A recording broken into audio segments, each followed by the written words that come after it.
আশঙ্কায় সত্যি হলো আরো সংকট পশ্চিম এশিয়ায়। ইসরায়েলে হামলা চালালো ইরান। ইসরায়েলের ওপর আকাশপথে মিসাইল ড্রোন হামলা চালালো ইরান। হামলার কথা স্বীকার করেছে ইসরায়েলি সেনা।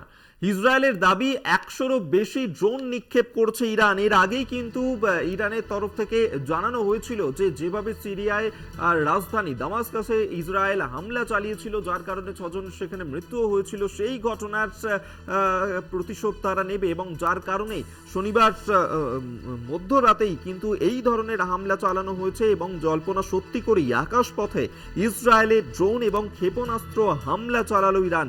যেমনটা জানা যাচ্ছে এখনো পর্যন্ত যে 200-রও বেশি ড্রোন দিয়ে কিন্তু এই হামলা চালানো হয়েছে এবং 24 ঘন্টার মধ্যেই যে ইসরায়েলে বড়সড় হামলা চালানো হতে পারে ইরানের তরফ থেকে কিন্তু তেমনটাই বলা হয়েছিল এবং সেই ঘটনাই সত্যি হলো, যেখানে আকাশপথে ইসরায়েলের ড্রোন এবং ক্ষেপণাস্ত্র হামলা চালালো ইরান। 200-রও বেশি ড্রোন দিয়ে এই হামলা চালানো হয়েছে। যদিও এখনো পর্যন্ত প্রাণহানির কোনো খবর পাওয়া যায়নি, তবে আশঙ্কার যেটা ছিল যে 24 ঘন্টার মধ্যে ইসরায়েলে হামলা চালাবে ইরান, সেই ঘটনাই কিন্তু সত্যি হলো। আরো সংকট তৈরি হয়েছে পশ্চিম এশিয়াতে। ইসরায়েলে হামলা চালালো ইরান। ইসরায়েলের ওপর আকাশপথে মিসাইল ড্রোন হামলা ইরানের। হামলার কথা স্বীকার করেছে ইসরায়েলি সেনা।